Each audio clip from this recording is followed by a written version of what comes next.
प्रदोष के समय पर, उससे पहले लक्ष्मी और दरिद्रता फिर भ्रमण पर निकलती है।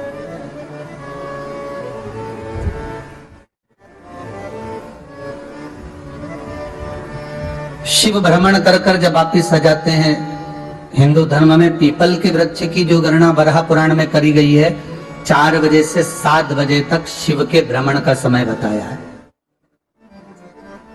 शाम को।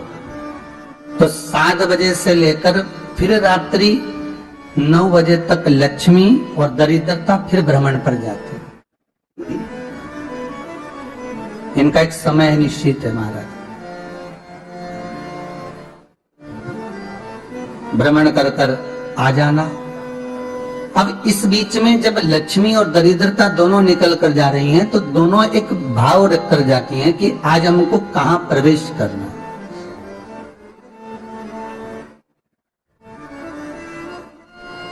आज हमें किस जगह पर प्रवेश करना है, आज हमें कहां पहुंचना है, आज हमें किस जगह जाना है। और जिस नगर में जिस मार्ग से लक्ष्मी और दरिद्रता निकल कर जाती है, ये दोनों का जब निकलना होता है, इनको स्थान दिया गया है जहां पर स्वच्छता हो, घर के दरवाजे पर रंगोली डली हुई हो, द्वार पर जल छीटा गया हो।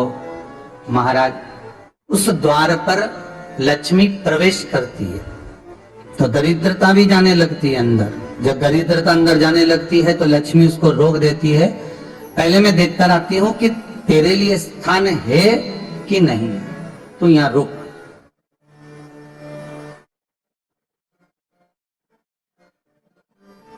कुछ देर तक दरिद्रता बाहर खड़ी रहती है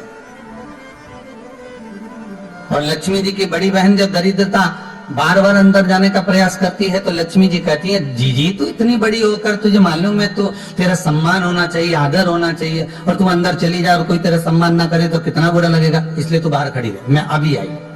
अंदर जाती है और जब लक्ष्मी जी भ्रमण कर लेती हैं, अंदर प्रवेश कर कर आती हैं, और प्रवेश कर कर आती हैं तो दरिद्रता पूछती है चले अंदर। तो लक्ष्मी जी कहती है, तुझे मालूम नहीं है क्या जीजी कि जिस घर में मैं प्रवेश कर जाती हूं उस घर में फिर दरिद्रता नहीं जा सकती, क्योंकि ये तेरा वचन था, ये तेरा वचन था। अपन दोनों का जब मंगल विवाह हुआ था, मेरा विवाह जब नारायण के साथ में हुआ और तुम्हारा विवाह जब दुस्साह मुनि के साथ हुआ, दरिद्रता का विवाह दुस्साह मुनि के साथ हुआ। जब अपना दोनों का विवाह हुआ था तो अपन दोनों ने एक वादा करा था कि जिस घर में लक्ष्मी प्रवेश कर जाएगी उस दिन फिर दरिद्रता नहीं जाएगी, और जिस घर में दरिद्रता प्रवेश कर जाएगी उस घर में फिर लक्ष्मी नहीं जाएगी। अब जब मैं अंदर देख कर आ गई हूं तो तू अंदर नहीं जा सकती, अर्थात लक्ष्मी के चरण जिस घर में पड़ गए उस घर में फिर दरिद्रता प्रवेश नहीं कर रही। चलते चलते फिर दरिद्रता ने देखा और लक्ष्मी जी इसको लेकर गई, और लक्ष्मी जी ने देखा कि इसके दरवाजे पर जल नहीं छीटा गया, इसके दरवाजे पर ना रंगोली डली है, इसका द्वार साफ नहीं हुआ, इसके द्वार पर दीप नहीं है, इसके द्वार पर कलश नहीं है, इसके दरवाजे पर ढेर सारा कचरा पड़ा हुआ है, कोई श्वान कोई कुत्ता गंदगी भी कर कर चला गया है, कहीं बिल्ली ने गंदगी कर रखी है, कहीं जीवों ने कुछ गंदा गिरा रखा है। तो फिर लक्ष्मी जी कहती है, जीजी अब मैं होकर आ गई थी ना, अब तू जा, तू होकर आ। और दरिद्रता प्रवेश करती है तो अंदर जाकर क्या देखती है दरिद्रता कि इतनी सवेरे से मैं घूमने इनके दरवाजे पर आई और ये तो सब चादर तान के चकाचक गुर्राटा भर भर कर सो रहे हैं। तो दरिद्रता कह देती है, तुम्हारा भाग्य ही बेकार है, तुम्हें क्या करूं, तुम ऐसे ही सोते रहो। और दरिद्रता गुस्से में बाहर निकल कर आती है, लक्ष्मी से कहती है, लक्ष्मी तो इसके घर में जाना ही मत। तो दरिद्रता को कहती है, जीजी तेरी बात नहीं मानूंगी क्या मैं? लक्ष्मी जी बोली, मैं तेरी बात नहीं मानूंगी, बिल्कुल नहीं जाऊंगी इसके घर में, तो चिंता मत कर, चल आगे चले। फिर आगे बढ़े। ये लक्ष्मी और दरिद्रता का प्रवेश है।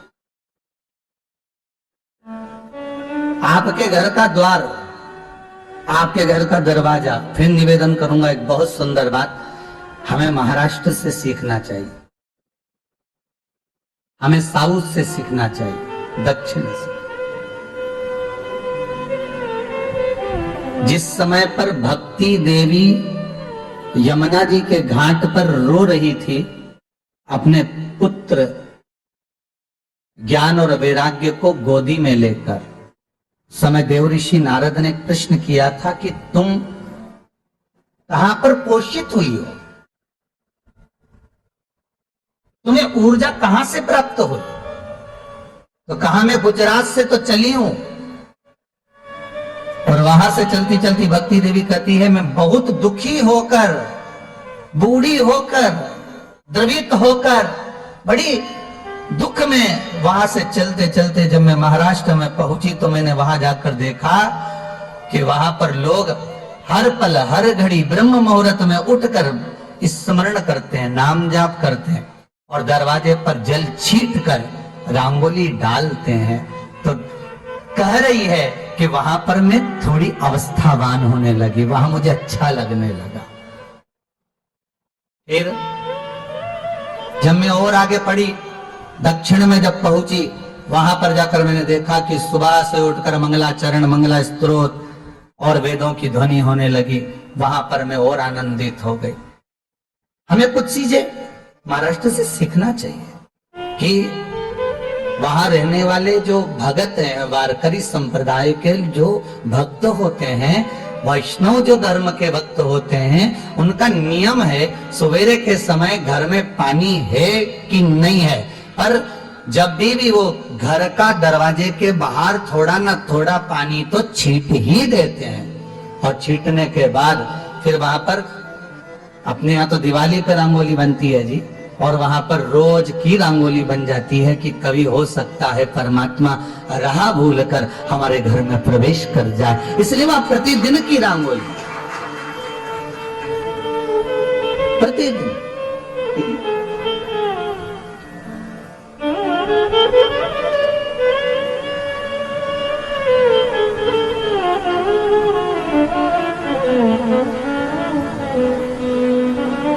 हमें सीखना चाहिए थोड़ा सा। आज के जमाने में तो बहू अपने कमरे की झाड़ू लगा ले, वो ही बहुत बड़ी बात है। हो खड़ी खड़ी बहू ये देखती रहेगी कि नौकरानी सही से झाड़ू लगा रही, वहां से लगा के लाओ, इधर से हिड़ के ले जाओ, वहां से कचरा सोरो, वहां से पोछा लगाओ। खड़ी रहेगी, उंगली से बताती रहेगी, पर इतना नहीं बनेगा कि सेविका से, नौकरानी से, दासी से कह दे कि तू मम्मी पापा के कमरे की लगा ले, मैं मेरे कमरे की लगा लूंगी, तू जा उधर। थोड़ा दया का भाव अगर होता तो उसके मन में भी आता कि मेरी बड़ी सेठानी तो अपनी जगह पर है, पर छोटी तो सेठानी की भी बड़ी सेठानी है जो मुझ पर करुणा करती रहती है। पर बड़ी तो कहे कि बेटा रहने दे, तू उधर ले जा, भाभी के कमरे में देख ले जा। उसके बच्चों का बड़ा फैलारा रहता ना, तू उधर देख ले जा, तो जरा उधर माँ उधर भेज रही है।